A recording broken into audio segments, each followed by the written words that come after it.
My girlfriend's secret life as a sugar baby to a wealthy businessman was exposed, and now she's blaming me for her actions. My name's Liam, 28M, and I've been dating Emily, 26F, for about 3 years. We met in college and hit it off instantly. She was funny, smart, and had this adventurous spirit that kept things exciting. I was drawn to her charm, and despite a few red flags here and there, I was all in.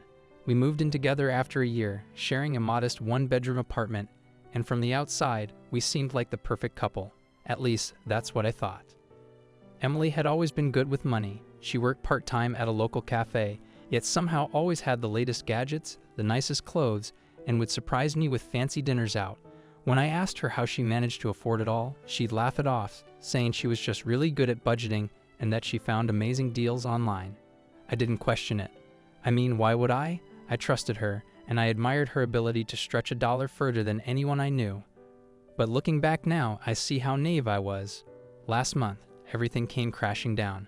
I was at work when I got a call from one of our mutual friends, Sarah. She sounded hesitant, as if she didn't know how to say what she had to say. Eventually, she told me she'd stumbled upon something disturbing on a private Instagram account that linked back to Emily. Curious, I pressed her for details, and she reluctantly sent me a few screenshots. What I saw made my stomach drop. It was a private account, and the bio read, "Luxury life with daddy #sugarbabylife." The profile was filled with pictures of Emily in expensive outfits, lounging by pools, and clinking champagne glasses at high-end restaurants. In one particularly gut-wrenching post, she was posing with an older man, tagging him with a heart emoji. I recognized the man instantly. He was a wealthy local businessman, Henry, who owned several properties and was notorious for dating much younger women. I was in shock, staring at the photos in disbelief. The Emily I knew was carefree, easygoing, and always seemed satisfied with our simple lifestyle. Yet here she was, living a double life, flaunting herself as some wealthy man's arm candy. I felt a sickening mix of betrayal, anger, and humiliation. She had hidden this entire life from me, and the fact that it had taken someone else to expose it shattered any illusion I had about our relationship. Desperate for answers, I left work early and rushed home.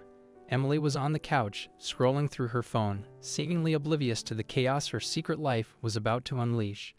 I stood there for a moment watching her, wondering how someone could lead such a double life without even a hint of remorse.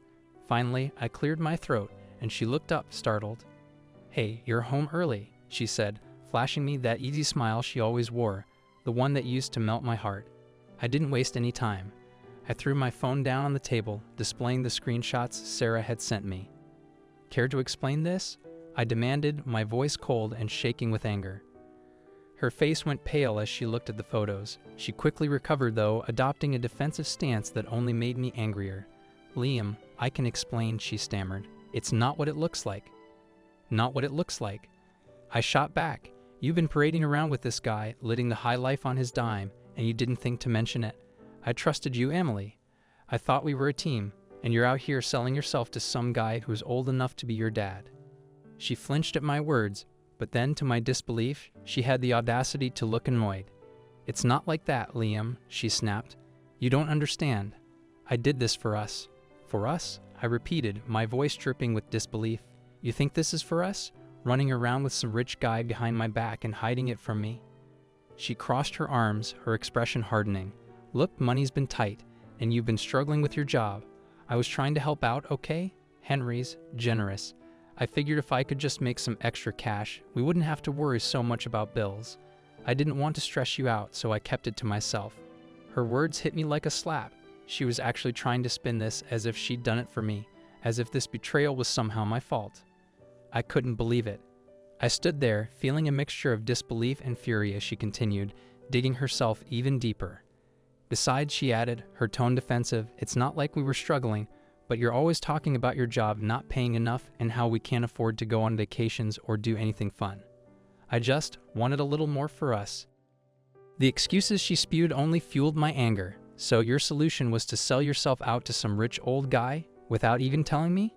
You've been living this entire other life, and I'm just supposed to be okay with it." She shrugged, looking down at her feet. "I didn't see another way, Lamb. I love you, but I can't live like this forever, scraping by. I deserve nice things, and I wanted to make sure you could have them too. You should be thanking me." Thanking her. The words echoed in my head, each syllable dripping with entitlement. I realized in that moment just how deep her deception ran. She didn't see anything wrong with what she'd done. In her mind, she was justified, entitled even. The Emily I thought I knew was gone, replaced by someone who was willing to betray me without a second thought. I took a step back, my mind reeling. I needed time to process everything, but one thing was clear. The person I had loved, the person I had trusted, was not who I thought she was. And as much as I wanted to walk away right then and there, I knew I needed to hear the full truth, no matter how painful it might be. "Start talking, Emily," I said, my voice barely above a whisper. "And this time, tell me everything." Emily took a deep breath, crossing her arms defensively. I could see the flicker of hesitation in her eyes, as if she was calculating how much to tell me. She finally spoke, her voice low and tinged with irritation. "Fine, you want the truth. I met Henry about 6 months ago at the cafe. He came in every morning for coffee, and we'd chat. He was friendly, asked about my life, and one day he made an offhand comment about how he knew I could do better than working there, said I had potential, that I deserve a taste of the finer things in life. He offered to help me out, just as friends. That's how it started." "Friends?" I scoffed, the bile rising in my throat. "And you just conveniently left out the part where he's old enough to be your father." She rolled her eyes, brushing off my disgust. "He's not that old, Liam, and honestly, what does it matter? You've been stuck in that dead-end job for over a year now. We're constantly stressing about money, about bills, and She paused, exhaling sharply. I wanted something more, something easier. I didn't want to end up living paycheck to paycheck, barely scraping by. I thought maybe he could help us get ahead. "So you figured selling yourself to some rich guy was the answer?" I shot back, my words sharp and unforgiving. "What exactly did you think would happen when I found out?" Emily shifted uncomfortably, biting her lip. "I didn't think you'd find out," she admitted, her voice barely a whisper. "I thought I could keep it separate, keep you from knowing. But then Henry got attached. He started asking me to spend more time with him, wanted to take me on trips, buy me things. It all spiraled out of control." I shook my head, the anger bubbling up, barely contained. "Attached? You mean he expected something in return? You weren't just having coffee with him, Emily. He was buying you. And you let him. You didn't even think to tell me, didn't care about how it would affect us." She sighed, her expression shifting to one of annoyance. "Oh, come on, Lamb. Don't act like you're so innocent here. I did this for us. Do you even realize how exhausting it is to live like we do? Scraping by, saving pennies just to afford basic things. I took the opportunity because you weren't doing enough to get us out of this rut. You're always talking about wanting more, but you never actually do anything about it." Her words stung, and I felt a surge of resentment building. This wasn't just betrayal, it was a full-on attack, as if she had convinced herself that I was somehow responsible for pushing her to this. She was twisting the narrative, trying to paint me as the reason behind her actions. "So it's my fault?" I asked, my voice shaking with barely contained rage. "You're blaming me for your decision to sleep with another man for money? Because I wasn't making enough?" "Yes," she snapped, her voice rising. "We were stuck in a dead-end life, Liam. I wanted something better, and you weren't providing it. I saw an opportunity, and I took it. Maybe it wasn't the right thing, but at least I was doing something to improve our situation. And now you're standing there, judging me, like you have any right to act holier than thou. I took matters into my own hands because you wouldn't." The audacity of her words left me stunned. I had known she was ambitious, had even admired her drive, but this was something else entirely. I really looked at her, and realized that the person standing in front of me wasn't the woman I'd fallen in love with. She was a stranger, someone who had no problem throwing me under the bus to justify her choices. "Did you even once think about how this would affect us?" I asked, my voice barely above a whisper. "Or was that never part of the plan?" Emily crossed her arms, shrugging. "Honestly? No, I figured you wouldn't understand. You'd react like this, make me feel like garbage for trying to give us a better life. So I kept it to myself. And you know what? Things were fine until you decided to go snooping." She glared at me as if I was the one who had wronged her, and it took everything in me not to snap. I wanted to scream, to tell her exactly what I thought of her pathetic attempts to twist the situation. But I held back, forcing myself to stay calm. "What exactly did he give you?" I asked, my tone sharp. "What was worth risking our entire relationship for?" She hesitated, her eyes flickering with a mixture of guilt and defiance. "He gave me money, yes, but it was more than that. He made me feel valued, like I was worth something. He paid for trips, clothes, nice dinners. Things you could never afford. I got a taste of what it's like to live without worrying about every little expense." The words cut deep, and I felt the bitterness settle in my chest. "So you sold out for a few dinners, some fancy clothes, and the illusion that you're worth more than you are? You threw away everything we built together, all for the sake of some empty validation. Don't you dare act like you understand," she spat, her face contorting with anger. "You have no idea what it's like, feeling trapped, knowing you'll never get anywhere with someone who has no ambition. I needed this, Liam. I needed to feel like I mattered. You can't give me that." It hit me then, the reality of what she was saying. This wasn't just a mistake. It was a calculated betrayal, something she had done with full knowledge of the consequences. She had convinced herself that I was the problem, that our life together wasn't enough, and that she deserved something more. And the worst part? She felt no remorse. I took a step back, feeling the weight of her words pressing down on me. I was done.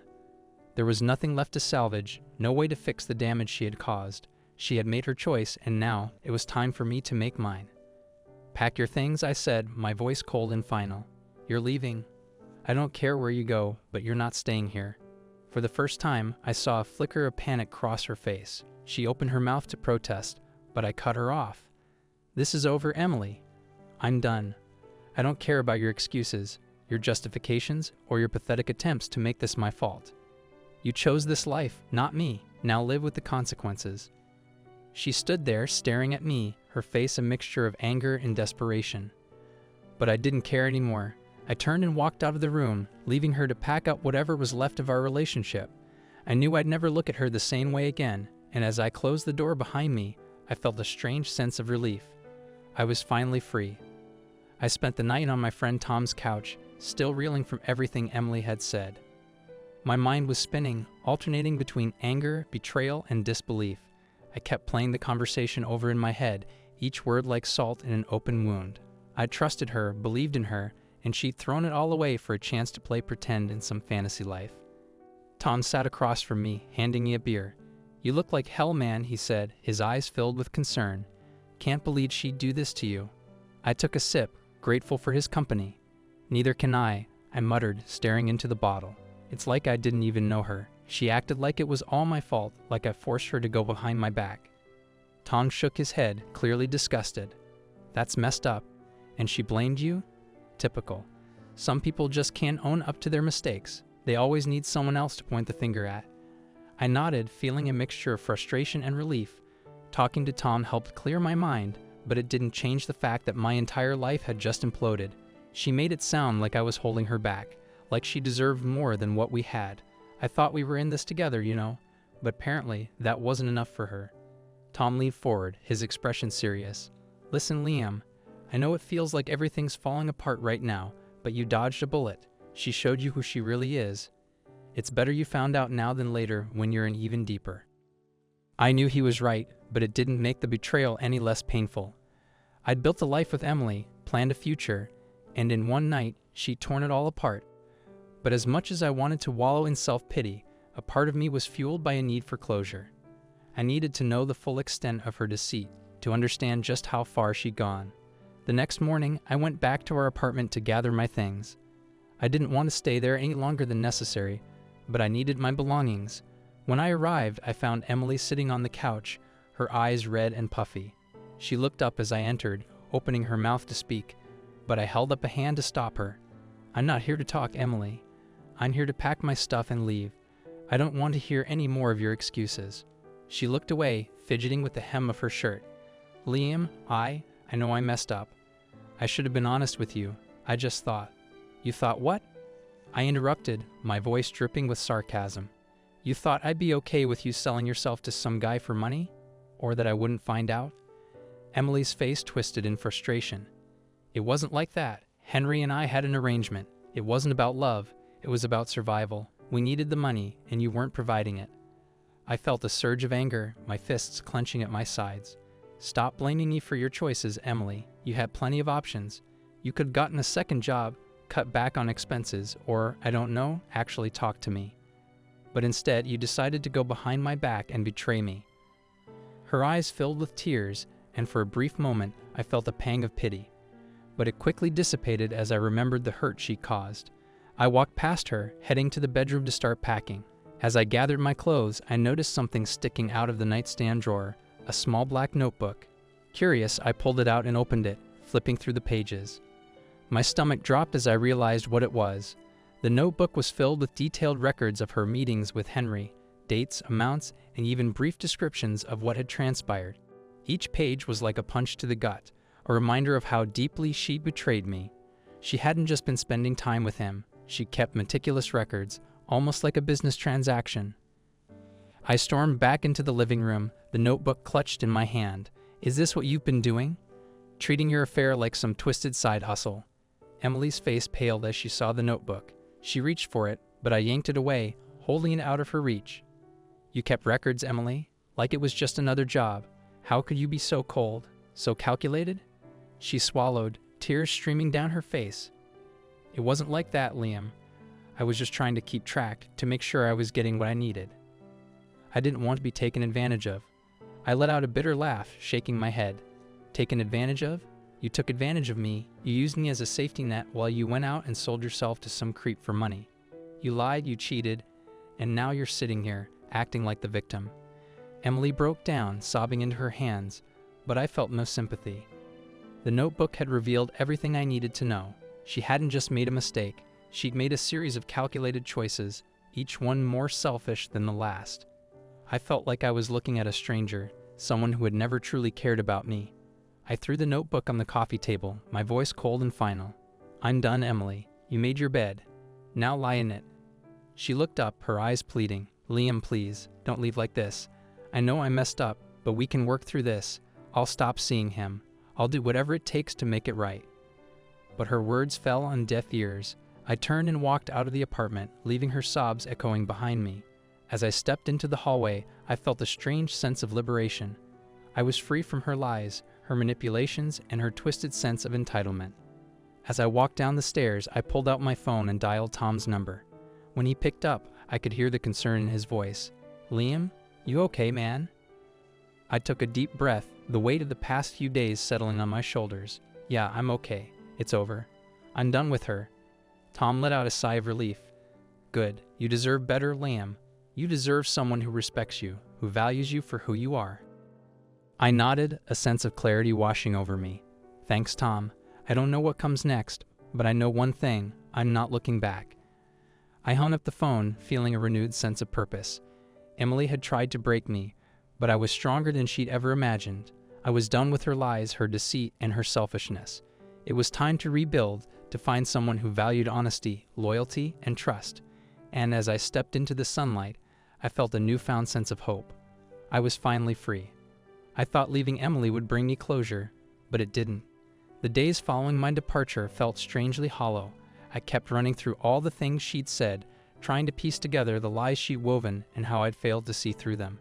I couldn't shake the feeling that I still didn't know the full extent of her betrayal, and that nagging thought made it hard to move forward. One evening, as I sat in Tom's apartment scrolling through my phone, I noticed a notification pop up from a message board I'd joined years ago. It was mostly a place where people in our town shared local news, events, and gossip. My curiosity got the better of me, so I clicked on it, browsing through the threads absent-mindedly. And then I saw it. Someone had posted a thread titled, "Do you know what your partner does behind your back?" It seemed innocuous enough until I scrolled down and found Emily's name. My heart raced as I read through the posts. Someone had posted about a woman using the alias Liz who had been selling companionship services to various men in town. The description matched Emily almost perfectly, right down to the discreet meetups and sudden business trips. My stomach dropped as I read on, realizing that this was no isolated incident with just one man. There were mentions of multiple clients, some of whom had come forward to share details, too many details for it to be coincidence. I felt a mixture of anger and humiliation wash over me. Emily hadn't just been involved with one man, she'd been leading a double life, using her business trips to meet clients in various towns. She'd been playing me for a fool this entire time, and I'd been blind to it all. I couldn't believe she'd done this, all while smiling in my face and acting like the devoted partner. I slammed my phone down, the realization cutting deep. She hadn't just betrayed me, she turned me into a laughingstock. Everyone who knew her secret had been watching us, knowing I was clueless about her real life.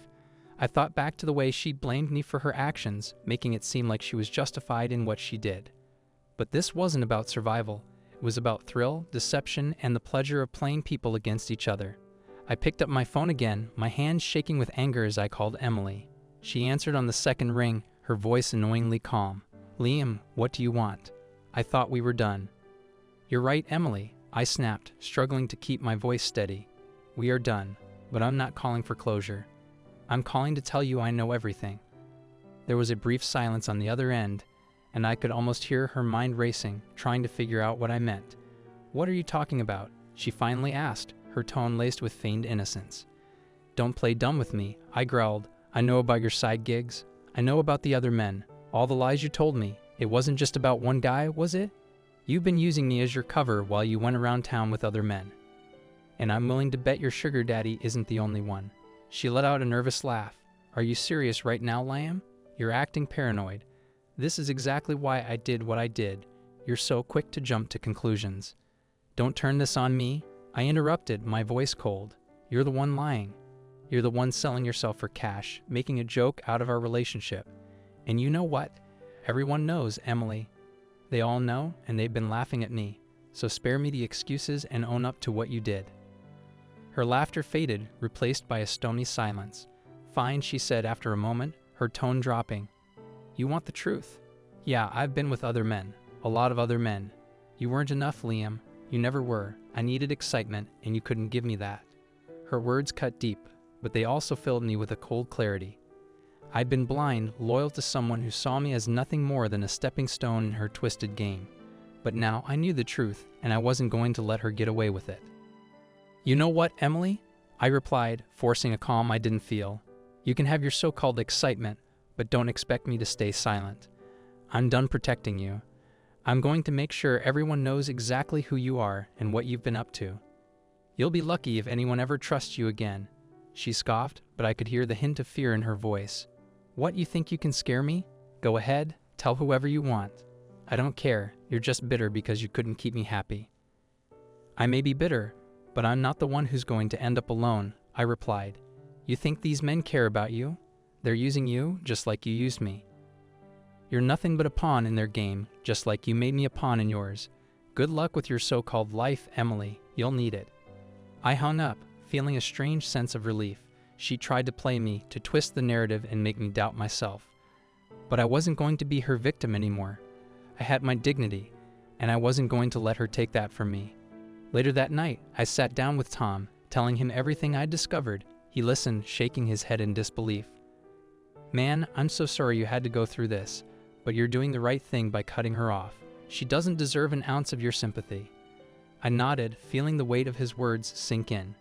I had a long road ahead of me, but for the first time, I felt like I could see a way forward. Emily had taken so much from me, but she hadn't taken my integrity. She hadn't taken my self-respect, and as I looked toward the future, I knew I had the strength to rebuild, one step at a time. The days following my final confrontation with Emily felt surreal. I'd spent so long tangled in her web of lies that finally being free felt almost like standing on new ground. I still had moments where anger flared up, reminders of what I'd discovered about her. But I used that anger as fuel to move forward. After our last conversation, I decided to make good on my promise. I started sharing the truth, bit by bit, with those closest to us. Our mutual friends, the ones who had once seen us as the perfect couple, were shocked when they heard the full story. At first, I felt the pang of guilt for exposing Emily. But then I reminded myself of what she had done, of how she used me, manipulated me, and made me the unwitting fool in her twisted double life. One afternoon, I was sitting with Tom and a few of our friends at a local bar.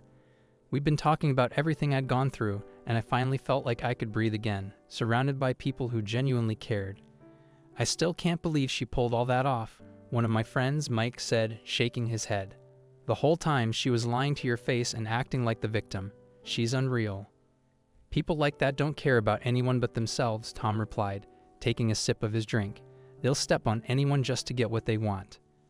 I nodded, a sense of relief settling over me. For the first time, I didn't feel like I was alone in my anger.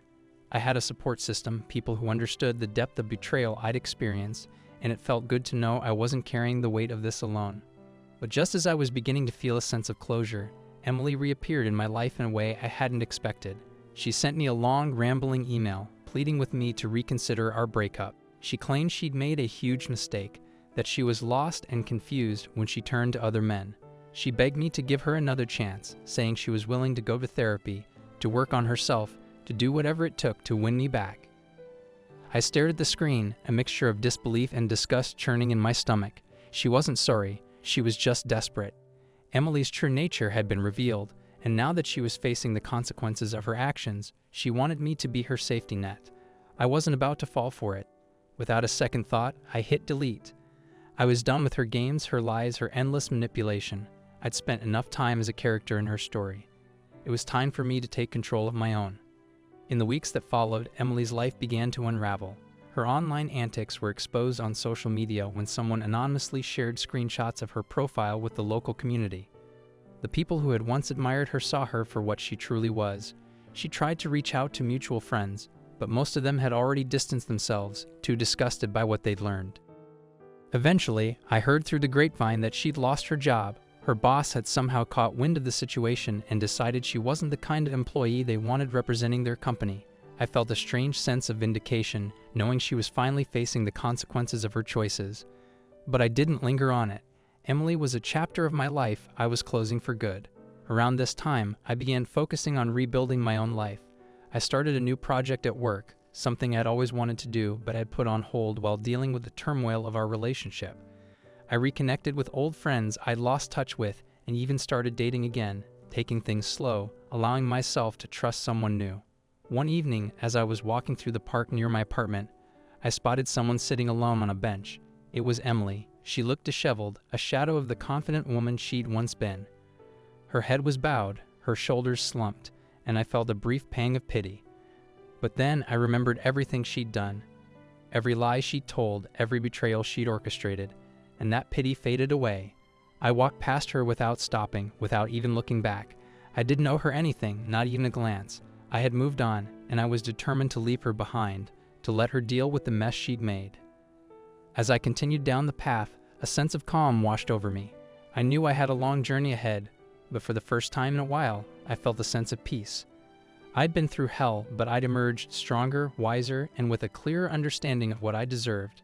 And I knew that, no matter what happened next, I'd never let anyone like Emily into my life again. The past was behind me, and the future, my future, was wide open.